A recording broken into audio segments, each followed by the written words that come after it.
السلام علیکم ورحمۃ اللہ وبرکاتہ۔ ایکر سلمان بجنوری عرض کر رہا ہے، بہت زمانے کے بعد آپ کی بزم میں حاضر ہوا ہوں۔ استفادہ تقریباً روزانہ ہی کرتا ہوں۔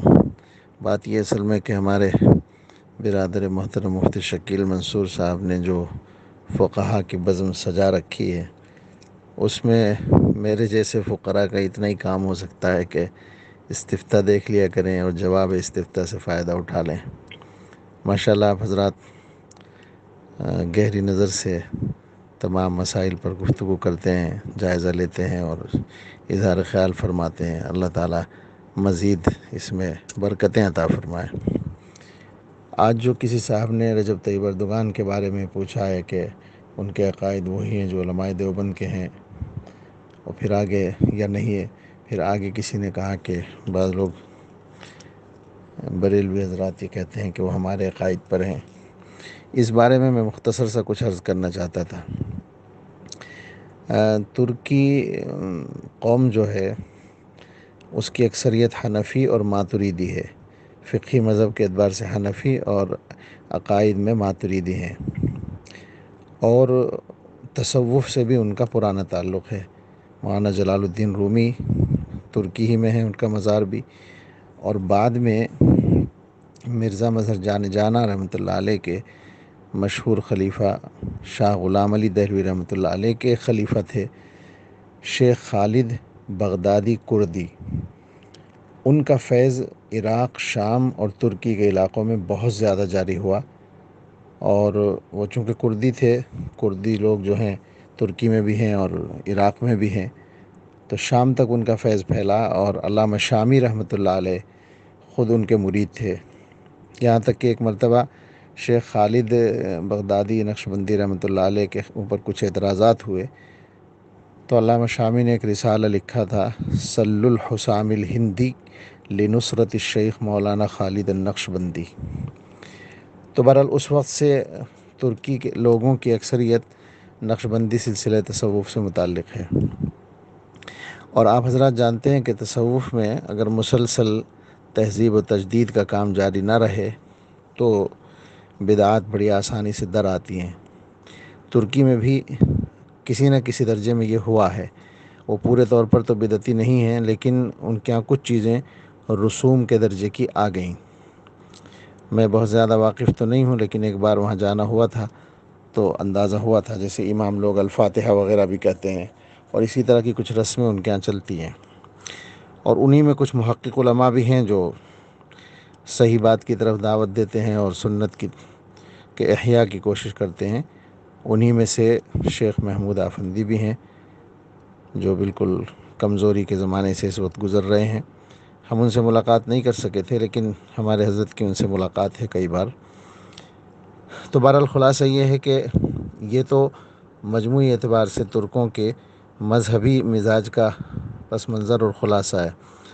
ادھر علماء دیوبند سے جو تعلق ہے وہ حضرت نانوتوی رحمۃ اللہ علیہ کے زمانے ہی سے ترکی خلافت کے دور میں شروع ہو گیا تھا، اور اس زمانے میں حضرت اقدس نانوتوی رحمۃ اللہ علیہ نے سلطان عبدالحمید خان کے سلسلے میں ایک قصیدہ بھی تحریر فرمایا تھا عربی زبان میں، اور ترکی حکومت میں دارالعلوم کی گویا شہرت یا دارالعلوم کی اہمیت کا اندازہ اس سے لگا سکتے ہیں کہ دارالعلوم کے قیام کے صرف 10-12 سال کے اندر ہی کی بات ہے کہ ترکی سے ایک رسالہ، سرکاری رسالہ الجوائب کے نام سے نکلنا شروع ہوا، تو وہ دارالعلوم میں آنے لگا۔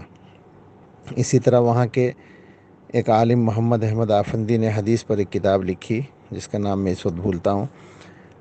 اس کے 4 نسخے انہوں نے تیار کرائے، 2 نسخے ترکی خلافت کے کتب خانے میں اور داخل کیے، ایک نسخہ ازہر بھیجا اور ایک نسخہ دارالعلوم دیوبند بھیجا۔ اس طرح سے اسی زمانے سے تعلقات رہے۔ پھر جب ترکی خلافت خطرے میں آئی اور ہندوستان میں اس کے سلسلے میں تحریک چلی، اور مختلف طبقات نے، یہ جو تحریک خلافت کے نام سے مشہور ہے، یہ تو ایک طرح سے کسی قدر بعد میں چلی، لیکن اس سے پہلے ہی دارالعلوم نے ان کی امداد کے سلسلے میں بہت محنت کی، اور ایک بار تو تعلیمی سلسلہ بند کر کے ترکی حکومت کی اعانت کے لیے چندہ فراہم کیا گیا، اور میں نے روداد میں پڑھا ہے 7-8 سال پہلے کہ دارالعلوم کا اس سال کا جتنا بجٹ تھا اس سے 2 گنا چندہ کر کے ترکی بھیجا گیا۔ اسی تائید و حمایت کے شکریہ کے طور پر ترکی حکومت نے باقاعدہ اپنے سفیر کے ذریعے وہ رومال یا وہ کپڑا بھیجا تھا جو دفتر محاسبی میں آپ حضرات میں سے بہت سو نے دیکھا ہوگا، جو رسول اللہ صلی اللہ تعالیٰ علیہ وسلم کے جبہ مبارک سے 3 سال تک مس رہا، یعنی جبہ مبارک اس میں لپٹا ہوا رکھا رہا۔ تو یہ گویا احسان شناسی کے طور پر انہوں نے تحفہ بھیجا تھا۔ بہرحال یہ علماء دیوبند کے بنیادی تعلق کا پس منظر ہے، تو اس لیے مجموعی اعتبار سے یہی کہا جا سکتا ہے کہ مزاجاً وہ ہمارے قریب ہیں۔ بعد میں بھی رابطے کے سلسلے جاری رہے ہیں۔ میرے خیال ہے 2007 میں کوئی کانفرنس ہوئی تھی، اس میں حضرت مولانا سید ارشد مدنی صاحب تشریف لے گئے تھے، اور بھی بعض حضرات گئے تھے، اور 2013 کی کانفرنس میں حضرت محتمیم صاحب کے ساتھ میں اور مولانا عارف جمیل صاحب گئے تھے، اور بھی اساتذہ کا وہاں کا سفر ہوا ہے، اور اپنے فضلاء کے اسفار بھی ہوتے ہیں۔ تو اس طرح سے وہاں تعارف بھی ہے، اور کسی درجے میں فکری ہم آہنگی بھی پائی جاتی ہے۔ اس میں یہ بھی ہے کہ علامہ زاہد کوثری رحمۃ اللہ علیہ چونکہ خود کردی تھے، اور ترکی کے آخری شیخ الاسلام شیخ مصطفیٰ محمود صبری رحمۃ اللہ علیہ کے وکیل تھے، سیکریٹری تھے، اور وہ بلند پایہ حنفی عالم بھی تھے، اور علماء دیوبند سے پوری طرح واقف اور ان کے قدردان بھی تھے۔ اس لیے بھی علماء دیوبند کے علمی اور دینی کاموں سے ترکی کے لوگ خوب واقف ہیں۔ تو اس اعتبار سے ان کو ہمارے سے زیادہ قریب کہا جا سکتا ہے۔ یہ صورتحال ہے وہاں کی۔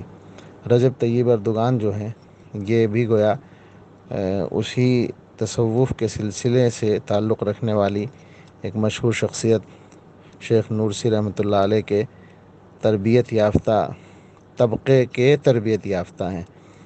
نجم الدین اربکان ان کے استاذ تھے، اور وہی ذہن ان کو ملا ہے جس سے کام لے رہے ہیں۔ اللہ تعالیٰ ان کو بھی اور تمام ہی مسلم حکمرانوں کو اپنی مرضیات کے مطابق کام کرنے کی توفیق عطا فرمائے۔ السلام علیکم ورحمۃ اللہ وبرکاتہ۔